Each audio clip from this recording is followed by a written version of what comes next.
on va estudiar el director, Quique Maillo, però també gran part de l'equip.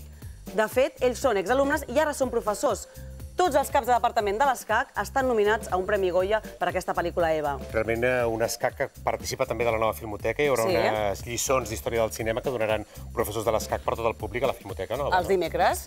Per tant, podem dir que l'ESCAC és com la masia del cinema català. És un autèntic planter de talents cinematogràfics que hem volgut visitar. Tu has estat bon alumne. He passat tot un dia a l'ESCAC, he pres molts apunts, he estat molt aplicada. Ara veureu el resultat, ja us aviso. Us vindran ganes d'estudiar cinema. Falten 5 minuts per les 9 del matí, així que ens hem d'afanyar, perquè ara comencen les classes aquí a l'ESCAC.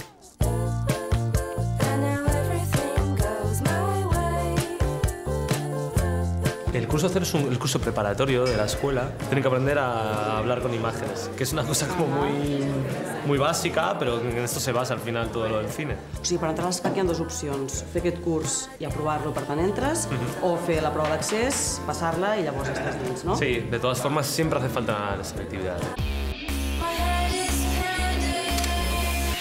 Llavors, per carregar, jo recomano això, que ho deixeu a 8 fotogrames per segon i donem corda, li doneu un màxim corda fins al final. Classe de pràctica d'estils visuals i plàstica. Diguéssim que vindria a ser art aplicat al cine, influències de l'art sobre el cinema i pensat per qui després vol fer ambientació o direcció artística. Avui han d'estudiar un pòster d'una pel·lícula i fer un estudi gràfic i després plantejar-ne un de nou. Que xulo, no? Bueno, mira. A veure, aquesta és la carpeta que teniu aquí a l'ESCAC.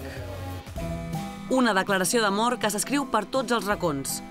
En els noms de les classes, en el tauler d'anuncis... I les porres aquí a l'ESCAC són sobre els Oscars, no sobre el Barça. Reconeguda internacionalment, l'Escola de Cinema ESCAC s'ha guanyat el títol de Factoria de Talents. Juan Antonio Bayona va arrasar amb El Orfanato i s'espera un tsunami creatiu a finals d'any amb Lo Impossible. Però els de l'ESCAC també són bons en la intimitat. Marc Oll ho va demostrar amb 3 dies amb la família.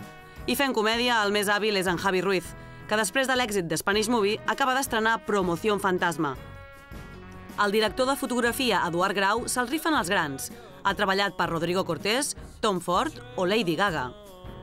I l'home de moda del cinema català fa 12 anys que és professor a l'ESCAC, però abans va seure en aquests pupitres. M'ha passat milers de coses a l'ESCAC, perquè m'he enamorat, he plorat, és una carrera molt creativa, estàs mostrant una part teva que no és una part forta, no? Estàs mostrant la teva ànima, els teus treballs. ¿Dónde está el conflicto? En el proceso. El proceso. Hay un tipo de conflicto que es por falta de información, ¿no? Es Christopher Nolan, ¿no? ¿Por qué está pasando todo esto? No entiendo por qué está pasando todo esto, pero tengo ganas de saber por qué está pasando. Tu eres l'empollón de la classe? No. Alumne avantatjat? Motivat sí. Només els més tenaços i talentosos podran treballar en una indústria cinematogràfica que encara és minoritària. Podem dir, però, que la majoria dels directors i tècnics que avui tenen un nom en el cinema català i espanyol porten el segell ESCAC.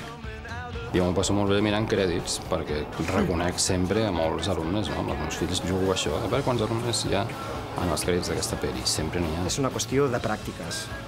Cada cap de setmana que estàs anant a fer un curteu o d'un company, hi ha un moment entre segon i tercer de l'ESCAC que els alumnes ens demanen no rodar més, perquè el sistema es basa en rodar. Prova, error. Treballar. Perquè finalment tots els errors que comets aquí no els comets fora.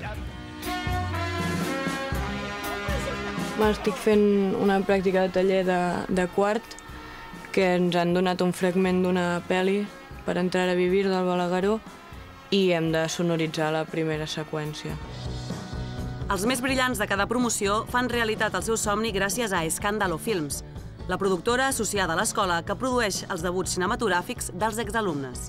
Mai hauria fet una pel·lícula de ciència-ficció d'aquest caire en una altra productora, per començar, i portava 10 anys intentant fer una primera pel·lícula, ja no d'aquesta sofisticació, qualsevol. Sense Escàndalo, els alumnes accedien a feines d'un estatus, diguéssim, inferior. I s'ha vist que realment gent jove, amb amb una formació bona som capaços de fer uns productes espectaculars. Abans, però, els alumnes han de passar l'última prova de la carrera. Avui, els de quart presenten els seus curtmetratges. D'uns 30 projectes, se'n rodaran els 10 millors. Es un proyecto que está ambientado en la mitología de los cazadores de lobos del País Vasco. El director de arte ha hecho esta caja. La cuestión, sobre todo, es ver que todo el grupo y tú vais en la misma dirección. És un curtmetratge policíac, cine negre, i tenim moltes ganes i moltes esperances i esperem que surti. Doncs molta sort. Buen hombre. Gràcies.